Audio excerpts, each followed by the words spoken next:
20,000 కోట్ల రూపాయలు bank linkage ఇచ్చినాం. ఈ సంవత్సరం కూడా 21,000 కోట్ల రూపాయలు బ్యాంకు లింకేజ్ ఇవ్వాలని, మా ఆడబిడ్డల్ని 1 కోటి మందిని కోటీశ్వరులను చెయ్యాలని ఈ రోజు కంకణం కట్టుకొని మన ప్రభుత్వం పనిచేస్తున్నది. నిన్ననే శిల్పారామంలో మన ఆడబిడ్డలు చేసిన ఉత్పత్తులను చూడడానికి ప్రపంచంలో ఉండే అందరూ నిన్న శిల్పారామంకి ఆ మహిళలు మిస్ వరల్డ్ కాంపిటీషన్కి వచ్చిన మహిళలందరూ ఈ రోజు నిన్న శిల్పారామం దగ్గరకు వచ్చి మా ఆడబిడ్డల ఉత్పత్తులను కొనుగోలు చేసి ఆడబిడ్డలను అందరిని కూడా కలిసి ఆనందపడ్డారు.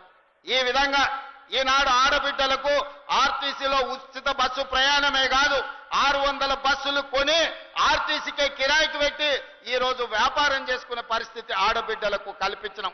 1000 మెగావాట్ల సోలార్ విద్యుత్ ఉత్పత్తి చేసే ఒప్పందాలు విద్యుత్ శాఖతోని చేపించి అదాని అంబానీలతోని ఆడబిడ్డలు పోటీపడి వ్యాపారం చేసేటట్లు ఈ రోజు ఆడబిడ్డలకు అవకాశం ఇచ్చినాం. ఈ రోజు అమ్మ ఆదర్శ పాఠశాల పేరు మీద గ్రామీణ ప్రాంతాలలో ఉన్న పాఠశాలలన్నీ కూడా ఆడబిడ్డలే ఈ రోజు వాటిని నడిపించే విధంగా ఆడబిడ్డలకే పాఠశాలల పెత్తనం ఇచ్చినాం. ఇప్పుడు నిత్యావసర వస్తువులు కూడా సరఫరా చేసేది ఆడబిడ్డలకే అందియబోతున్నాం. మా ప్రభుత్వంలో ఇందిరమ్మను ఆదర్శంగా తీసుకొని సోనియమ్మ నాయకత్వంలో ఆడబిడ్డను ఆర్థికంగా నిలబెట్టాలి. ఒక ఇంట్లో ఒక ఆడబిడ్డ ఆర్థికంగా నిలబడితే కుటుంబాన్ని నిలబడుతుంది, ఆ కుటుంబం బాగుపడుతుంది, ఆ కుటుంబంలో పిల్లలు చదువుకుంటారు, పెద్దవాళ్లకు వైద్య సహాయం అందిస్తారు. ఆ కుటుంబ ఆత్మ గౌరవాన్ని నిలబెట్టాలంటే ఆడబిడ్డలు ఆర్థికంగా నిలదొక్కుకోవాలి.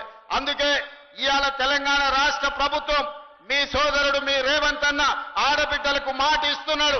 5 ఏళ్ల లోపల ఆడబిడ్డలను 1 కోటి మందిని కోటీశ్వరులను చేసే విధంగా ఇవాళ వ్యాపారాలలో రాణించే విధంగా ఇంతకుముందే పెట్రోల్ బంకులు కూడా స్వయం సహాయక సంఘాలు నడుపుకునే విధంగా ఈ రోజు మనం ప్రారంభించినాం.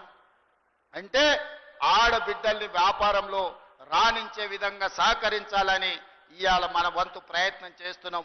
అందుకే ఆడబిడ్డల్ని ఈ రోజు ఆదర్శవంతంగా తీర్చిదిద్దే కార్యక్రమంలో